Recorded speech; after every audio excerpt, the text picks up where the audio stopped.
Hi friends, welcome back to my YouTube channel. අද අපි යනවා සිරිපාද වන්දනාව කරන්න. මේ මගේ කෝඩු ගමන. ඉතින් බලමු අද අපි කොහොමද පළවෙනි වතාවට සිරිපා කරුණා කළේ කියලා.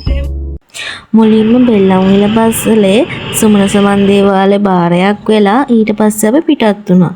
දවල්ට කන්න අතර කළා. ඊට පස්සේ දවල් කෑම අරගෙන අපි ගමන පිටත් වුණා. යටපිටාව කොච්චර ලස්සනයිද බලන්නකො. මේ අපි හැටන් පැත්තෙන් තමයි ගියේ. ඉතින් අද මේ කෝඩු ගමනේ මම ගොඩක් දේවල් ඉගෙන ගත්තා. මට මග ඇරුණු දේවල් සමහර දේවල් මට ඒවා ඕගොල්ලන්ට මග නොඇරෙන්න මම දේවල් ටිකක් කියන්නම්. අනිවාර්යයෙන්ම සිද්ධාලේප එකක් එහෙම අරගෙන යන්න. කූඩල්ල වගේ දේවල් එල්ලෙන්න පුළුවන්. ඊට පස්සේ අනිවාර්යයෙන්ම ග්ලූකෝස් එකක් හරි ඩෙක්ස්ට්‍රෝස් හරි ඒ වගේ දෙයක් අරන් යන්න ගොඩක් ශක්තිය අවශ්‍ය වෙනවා. ඒ වගේම ජර්සි, රේන් කෝට්, ඕලවල දාන අයිස් කැප් ඒවා හැම දෙයක්ම මතක ඇතුව අරන් යන්න. ගොඩක් බර වතුර බෝතල් නම් අරන් යන්න එපා. වතුර පුරවන්න තැන් තියෙනවා. ඒකෙන් හින්දා සැහැල්ලු බෑග් එකක් අරගෙන යන්න. පොඩි කෑම බර අඩු සැහැල්ලු කෑම වර්ග දාගෙන යන්න. මගදී බඩගිනි වුණාම කන්න පුළුවන්. කෑම එතනින් ගන්නව නම් ගොඩක් මිල අධික හින්දා සහ සෞඛ්‍ය ආරක්ෂිතනේ ගෙදරින්ම හදන් යන එක. ඒ වගේ දේවල් ගැන හිතලා බලන්න. බලන්නකො වටපිටාව කොච්චර ලස්සනයිද කියලා. ඈත පේන කඳු මාර ලස්සනයි. හුළඟ ඒ වගේ මේ අත්දැකීම මාරයි. ඉතින් අපි ටික ශ්‍රීපාද කන්දගාවට තමයි මේ යන්නේ. අපි ශ්‍රීපාද කන්දගාවට යන්න කලින් අපිට පොඩි පන්සලක් එක්ක දේවාලයක් හම්බුණා. සුමන සමන් දෙවියන්ගේ. ඉතින් අපි මේ දේවාලට පන්සලටයි ගොඩ වෙලා මුලින්ම පන්සලට තමයි ගියේ. බලන්නකො වටපිටාව කොච්චර ලස්සනයිද කියලා. මේ පන්සලට ගිහිල්ලා මුලින්ම ඊට පස්සේ බුදුන් වැඳලා ඊට පස්සේ දේවාල පැත්තේ ගියා. ඒ වටපිටාව කොච්චර ලස්සනයිද කියනවා නම් මම ඒක දෙපාරක්ම වීඩියෝ එකලා ඔයගොල්ලන්ට පෙන්නන්න.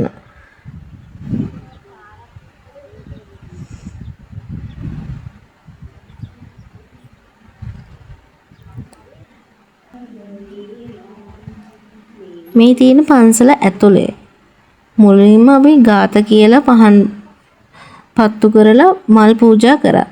ඊට පස්සේ තමයි දේවාලයට ගියේ. ඔයාව YouTube එකට එයි.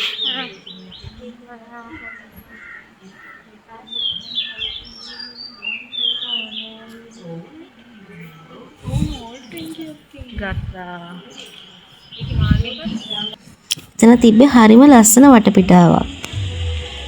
ඔන්න අපි කන්ද නගින්න කලින් මට ඈතට ශ්‍රීපාද පෙනුන වෙලාව මම ගත්ත වීඩියෝ වගේ තමයි මේ තියෙන්නේ.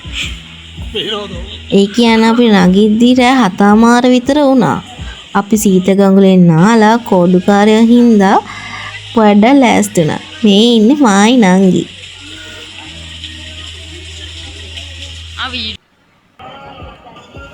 යන්න කලින් ඔක්කොම ගණන් ශක්තිය එපා.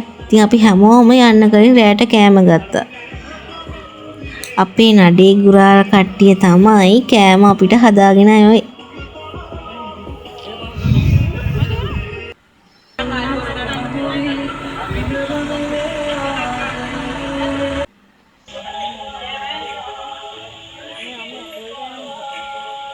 මේ ඉන්නේ කවුද කියලා දැනටමත් ඔයගොල්ලෝ දන්නවනේ. මායි අපේ නංගි. එතකොට මේ ඉන්නේ අපේ අම්මයි මල්ලි. අපි 4 දෙනයි. තව ආච්චිත් ගියා. තව ඉතින් අපේ නඩේම හිටිය 30කට ආසන්න පිරිසක්. දැන් නම් ඉතින් කලුවරේ ගමනක් තමයි තියෙන්නේ. ඈතට පේන්නේ ඔහොමයි. අපි ටික යමු. පටන් ගනිද්දිම තිබුණා සමන් දෙවියන්ගේ පිළිරුවක්. ඒකටයි බුදුහාමුදුරන්ට වැඳලා ආශිර්වාද අරගෙන අපි ගමන පටන් ගත්තා. පටන් ගද්දි ටිකක් වහිනවා. ඒකින අපි රේන් කෝට් එහෙම දාගෙන තමයි ගමන පටන් ගත්තේ. ඒකයි මං කිව්වේ රේන් කෝට් එහෙම ගෙනියන එක හොඳයි කියලා. අපි රේන් කෝට් ගත්තා එතනින් සල්ලි දීලා. හරිනේ. හරි. ගිනිරාජකෙන් ලස්සනට බෙහෙත් කෝප්පයක් අපිට දුන්නා. ඇත්තටම ඒක ඉවලේ මාර වටිනවා. සීතලයි හිමිරිස්සව ගතේ හොඳට නැති වෙනවා. ඒ වගේම තමයි ඒගොල්ලෝ නොමිලේම ඔළුවේ බාම් ටිකකුත් ගන්නවා. ඒකින්ද පොඩ්ඩක් අර සැරට හිමිරිස්සව ගතියට මාර සහනයක් ඒක. ඊට පස්සේ ඉතින් ටික ටික කඳු නැගගෙන තමයි යන්න තියෙන්නේ. පඩියෙන් පඩිය.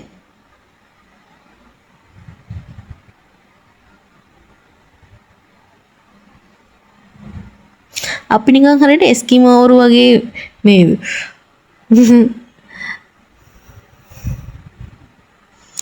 ටික ටික ඉතින් යනවා. තාම ඉතින් මුල හරිය හින්දා එච්චර මහන්සි නෑ. ඔක්කොම මෙතන. අංකල්. මෙතන ඔක්කොම. මේ හරිය එච්චර වීඩියෝ කරන්න දෙන්නෙත් නෑ සමහර දැන් එහෙම. එනගෙන අද බදාද දවසක් ඊට පස්සේ තනින් තන කඩ ඒ වගේ දේවල් හම්බ වෙනවා. ඒවල නතර වෙලා ඉඳ ගන්න පුළුවන් තැන්වල ඉඳලා හිමීට ගිමන් හැර ගියොත් එහෙම මහන්සිය ගොඩක් අඩුයි. නැත්තම් එක දිගට යන්න ගත්තොත් නම් කොහොමවත් තියාගන්න බැරි වෙනවා. ඒකින්ද හිමින් සීරුවේ යන්න ඕනේ. කොහොමවත් හදිස්සියක් නැහනේ. තරඟයකුත් නෙමෙයි. ඒකින්ද තමන්ගේ පාඩුවේ හිමීට යන්නයි තියෙන්නේ. අවශ්‍ය නම් ඉඳගෙන මහන්සි හරිනවා.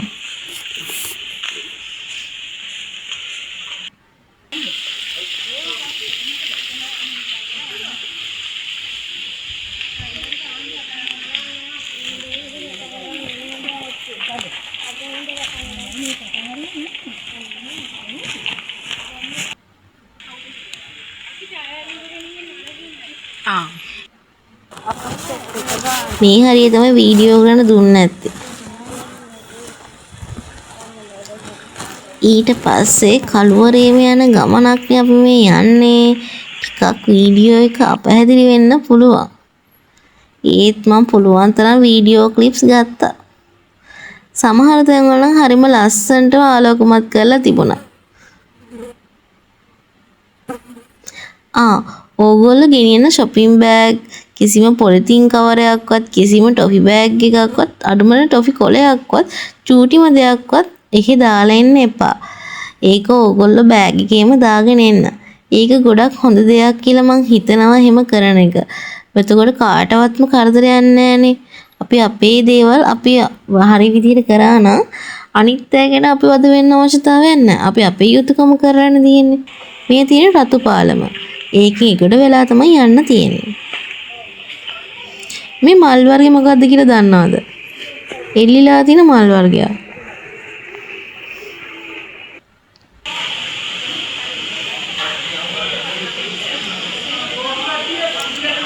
මේ සමහර තැන්වල අම්බලම් වගේ නවතින තැන් තියෙනවා. ඒ වගේ තැනක නැවතුනහම තමයි මේක තියෙන්නේ. මේක නම් තියෙන්නේ සීතගඟුල හරියේ. අපි සීතගඟුලකට යන්න කලින් මූණකට හොද ගන්න මෙතන පොඩක් නැවතිලා හිටියා. ඊට පස්සේ සීතගඟුලට බැහැලා අපි ඔළුවේ දෙහි බෑයක් අතුල්ලලා නඩේ ගුරා අපිව පොඩ්ඩක් මූණකට හොද ගන්න කිව්වා අපිට. ඉතින් අපි මේ විදිහට තමයි හැම කළේ. බලන්න එතන වතුර ගලා යනවා හරිම ලස්සනයි දියැලක් වගේ.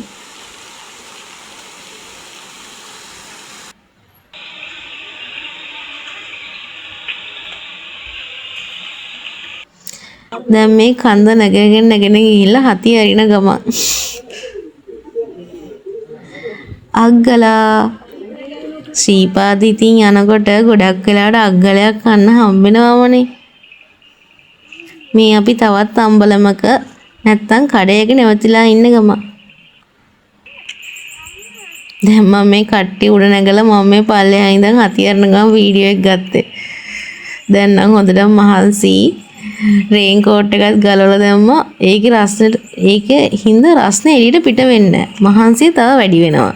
ඒකේ හින්ද ටිකක් ඔක්කොම ටික ගලවලා දාලා දැන් ටික සැහැල්ලුවෙන් යන්න තමයි උත්සාහ කරන්නේ. කොහොම හරි ඉවර වෙනකන් යන එක තමයි වරමුණ.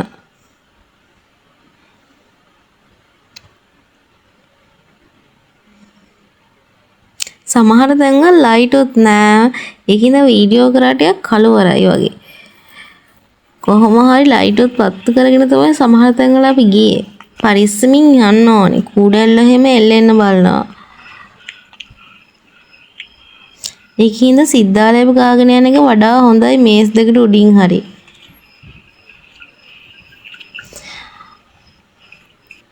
ඊට පස්සේ අපි ටික ටික ඉන්දිකටු පානල ලං වෙන්නේ.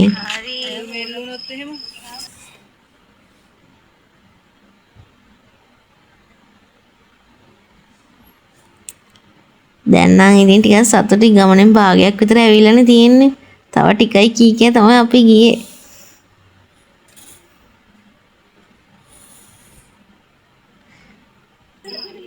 ඉන්නේ අපේ අම්මා. අම්මට මහන්සි පාඩයි. ඉන්දිකටු පාන ඉතින් කෝඩුකාරයා ඉතින් අනිවාර්යයෙන්ම ඉන්දිකටු වල නූල දාලා ඉන්දිකටු ඔතනින් අම්මනලා නූල ඇදගෙන පුළුවන් තරම් උඩට අරගෙන යනවනේ. ඕගොල්ලෝ ගෙදරින් නූල් බෝල අරන් යනකොට ගොඩක් දුර අරන් යන්න පුළුවන් වෙයි. මොකද එතනින් ගන්න නූල් බෝල කොටයි කියලා අපි නංගි කිව්වා. අපි ගෙදරින් නූල් බෝල අරන් ගියේ හින්දා උඩට වෙනකම අදගෙන යන්න පුළුවන්. මේ නූල් බෝල ඒ තරම් දිගයි. අනිත් නූල් බෝල වලට වඩා. මල්ලියම ඇඟිලි දෙක අතරට දාගත්තාම නිකම්ම යනවා. ඉතින් ඔය තියෙන්නේ කෝඩුකාරයෝ මෙච්චර කල් ඇදපු නූල් තමයි.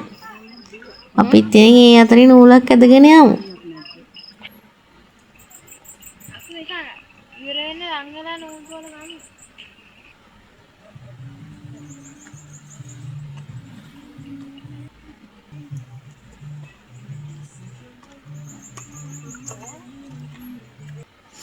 ওই නූල ඇදගෙන යනකොට අපි නූල සිහියෙන් යන හින්දා අපිට ගමන් මහන්සිය දැනෙන්නේ නැහැ. ඒ ටික ඉක්මනට ගියා වගේ දැනෙනවා. ඒකෙන් හින්දා දන්නේ ওই විදිහට නූල් ඇදගෙන යන විදියක් පටන් ගත්තේ. ඇත්තටම ඒකේ මහන්සිය දැනෙන අඩි මොකද අපි නූල සිහියෙන් යන්නේ. මම 5000ක් අපි නංගි නම් මුලටම ඇදගෙන ආව කොහොම හරි. ඔන්න දැන් අපි 3411 වෙනි පියවර තමයි ගමන් කරන්නේ. ඒ කියන්නේ භාගයකටත් වඩා දුර ඇවිල්ලා. මං හිතන තරමින් අඩි 5000ක් වගේ තමයි තියෙන්නේ. පියවර. පියවරෙන් පියවර නගින්න ඕනේ.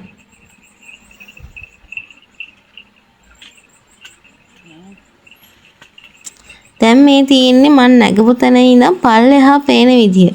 මතකද දන්නේ අර නැගිද්දිම අපිට චෛත්‍යයක් පේනවා. මං හිතන්නේ ඒක තමයි ඈතින් පේන්නේ. ලයිට් පත් වෙනවා. කොච්චර ඈතකින්ද ඒවා පේන්නේ කියලා හිතා ගන්න බෑ.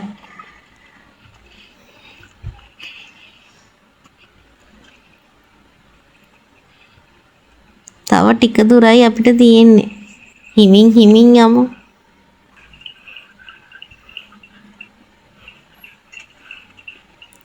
ඕගොල්ලෝ හැරමිටියක් අරගෙන නම් ගොඩක් පහසු වෙයි.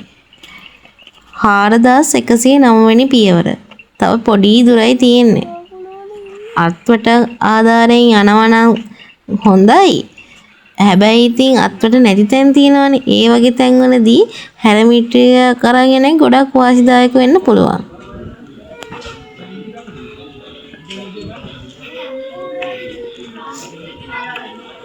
ඔන්න අපි උඩමළුවට කිට්ටු වුණා. ඔය පේන්නේ උඩමළුව. මුලින්ම මේ හරියෙන් සපත්තු ගලවලා එහෙම තමයි උඩමළුවට යන්න ඕනේ. උඩමළුව ඉතින් වීඩියෝ කරන්න දෙන්නේ නෑනේ. ඔහොම සපත්තු ගලවලා අපි උඩට නැග්ගා. මේ වෙලාවේ තියෙන ජයග්‍රාහී හැඟීම. අපි කොහොම හරි කළා කියන හැඟීම තමයි දැන් මේ වෙලාවේ තිබුණේ. ඊට පස්සේ ඉතින් සීතලේ වෙවුල ඉන්න බෑනේ.